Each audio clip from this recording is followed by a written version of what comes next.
एक समय की बात है, एक गांव में सफेद साड़ी वाली चुड़ैल का आतंक था। चुड़ैल रात भर गांव में घूमती और गांव का जो भी आदमी उसे दिखाई देता उसे वो घायल कर देती। अरे कोई तो बचाओ, मर गया रे। एक रात हरिया अपने खेत से अपने घर लौट रहा था कि तभी अचानक उसके सामने चुड़ैल आ जाती है। अरे बाप रे, ये चुड़ैल कहाँ से आ गई? आज तो मैं गया काम से।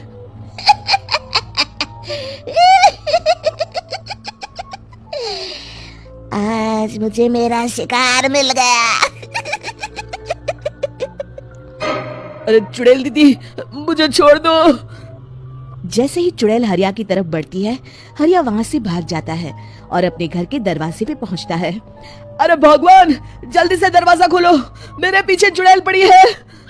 हरिया की पत्नी जल्दी से दरवाजा खोल देती है। अरे आप इतना हाफ क्यों रहे हैं? अरे मेरे पीछे चुड़ैल पड़ी है, आज तो मैं बाल बाल बच गया। जल्दी से सभी दरवाजे और सभी खिड़कियों को बंद करके बत्ती बुझा दो। तभी चुड़ैल हरिया के घर के पास पहुंच जाती है। अरे वो आदमी कहाँ गायब हो गया?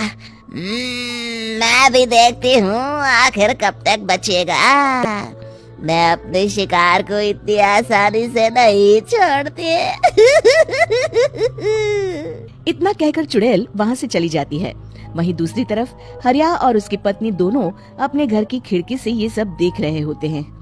अरे बाप रे, ये तो बड़ी डरावनी चुड़ैल थी। अगले दिन ये बात आग की तरह पूरे गांव में फैल जाती है और धीरे धीरे लोग चुड़ैल के डर के मारे शाम होते ही अपने घरों से बाहर निकलना बंद कर देते हैं। कुछ दिनों के बाद भाई, मैंने तो इस चुड़ैल के डर के मारे रात को अपने खेतों को पानी देना बंद कर दिया है। कहीं मेरी फसल सूख गई तो मैं तो कहीं का नहीं रहूंगा। साहूकार का कर्जा कैसे चुकाऊंगा? अरे भाई, पूरे गांव वालों का यही हाल है। पता नहीं ये चुड़ैल हमारे गांव में कहां से आ गई। फिर एक दिन गांव के पास वाली नदी के किनारे एक बहुत बड़े तांत्रिक के आने की बात कुछ गांव वालों को पता चलती है। वो लोग जाके ये बात गांव के मुखिया को बताते हैं। मुखिया जी, नदी के किनारे एक बहुत ही पहुंचे हुए तांत्रिक बाबा आए हैं। हमें उनसे मदद मांगनी चाहिए। मैंने सुना है वो बड़े बड़े भूतों और चुड़ैलों को अपने वश में कर लेते हैं। मुखिया जी सभी गांव वालों को लेकर उस तांत्रिक के पास पहुंच जाते हैं। ओम फट स्वाहा, ओम फट स्वाहा। तभी तांत्रिक अपनी बंद आंखों को खोलकर कहता है, क्या बात है? तुम सब लोग यहाँ क्यों आए हो? मुखिया जी उस तांत्रिक को सारी बात बता देते हैं। अच्छा, तो ये बात है। और तांत्रिक अपनी आंखों को बंद कर लेता है। मैं देख रहा हूँ तुम्हारे पूर्वजों ने बहुत पाप किए थे, जिससे ये गांव अब श्रापित हो चुका है।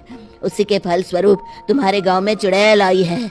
ये चुड़ैल बहुत खतरनाक है, ये किसी को नहीं छोड़ेगी। हे भगवान, मर गए रे, अब क्या होगा? तभी गांव के मुखिया जी कहते हैं, बाबा, इस चुड़ैल से हम सबको बचा लीजिए। कोई तो उपाय होगा। इसका सिर्फ एक ही उपाय है। सभी गांव वालों को बारी बारी हर दिन अपनी आधी फसल उस पहाड़ी के ऊपर बनी काली गुफा में छोड़ के आनी होगी। तभी उस चुड़ैल की भूख मिटेगी और श्राप का प्रभाव खत्म हो जाएगा और तुम सब जिंदा बच जाओगे।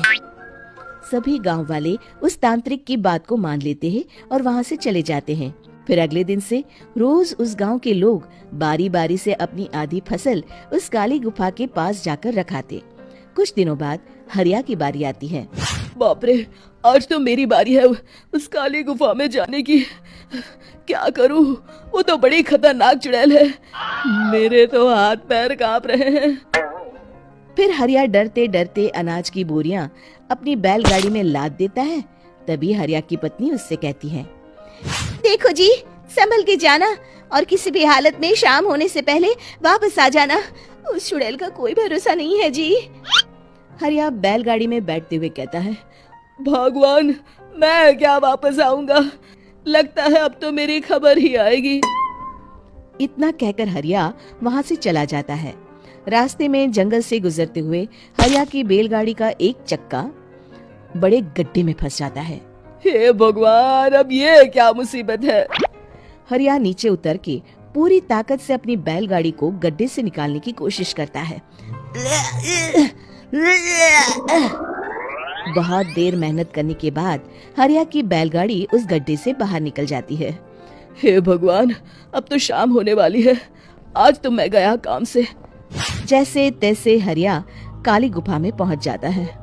अरे मर गया रे, यहाँ तो चारों तरफ डरावना माहौल है। मैंने यहाँ आने में बहुत देर कर दी, कहीं चुड़ैल नाराज ना हो जाए। हरिया अनाज की बोरिया वहाँ रख के जैसे ही जाने लगता है, तभी उसे किसी के आने की आवाज सुनाई देती है। हरिया एक कोने में छुपकर अंदर देखने लगता है। चुड़ैल वहाँ आती है और फिर अपने चेहरे से नकली चुड़ैल का मुखौटा निकाल देती है। हरिया ये देख के हक्का बक्का रह जाता है। तभी चुड़ैल कहती है, भैया यहाँ आना। आज तो बहुत अनाज आया है, इसे मिलाकर अब हमारे पास ढेर सारा अनाज जमा हो गया है। कल ही हम इसे शहर में बेच आएंगे और माला माल हो जाएंगे। तभी अंदर से नदी के किनारे वाला तांत्रिक बाहर आता है। अरे ये तो तांत्रिक बाबा है। हाँ, अब तो हम दोनों की जिंदगी मजे में कटेगी। गांव वालों को बेवकूफ बनाना इतना भी मुश्किल नहीं था। लोग तो तुम्हें सच में असली चुड़ैल समझते हैं। हाँ, तुमने सही कहा। अब ये गांव वाले चुड़ैल के डर से जिंदगी भर इस काली गुफा में अनाज पहुंचाते रहेंगे। अच्छा, तो ये बात है। ये दोनों पूरे गांव वालों को बेवकूफ बना रहे हैं। अभी जाकर सबको बताता हूँ। हरिया उन दोनों की पूरी बातें सुन लेता है और जल्दी से वापस गांव में आता है। गांव वालों को पूरी बात बता देता है। इससे पहले वो दोनों हमारा अनाज लेकर शहर जाए, हमें उन दोनों को पकड़ना होगा। उधर दूसरी तरफ नकली तांत्रिक और नकली चुड़ैल बनी औरत एक बड़ी गाड़ी में सारा अनाज लाद के वहाँ से निकलने की तैयारी कर रहे होते हैं। जल्दी करो, इससे पहले हमें कोई देख ले। हमें यहाँ से निकलना होगा। और तभी वो दोनों देखते हैं कि सामने से सभी गांव वाले अपने अपने हाथों में मशाल लेके आ रहे हैं। दोनों बुरी तरह डर जाते हैं। रुक जाओ, तुम दोनों का भांडा फूट चुका है। अरे मर गए रे, ये गांव वाले कहाँ से आ गए?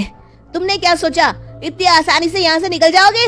ये अनाज हमने अपने खून पसीने से दिन रात खेतों में मेहनत करके उगाया है। दोनों मुखिया जी के पैरों में गिर जाते हैं। हमें माफ कर दीजिए, हम दोनों एक नंबर के कामचोर हैं। बिना मेहनत किए पैसे कमाना चाहते थे। हाँ, अब हम आगे से मेहनत मजदूरी करके पैसे कमाएंगे। हमें कुछ मत करना, हमें छोड़ दीजिए। इतना कह के दोनों गांव छोड़ के भाग जाते हैं और सभी गांव वाले फिर से खुशी खुशी रहने लगते हैं।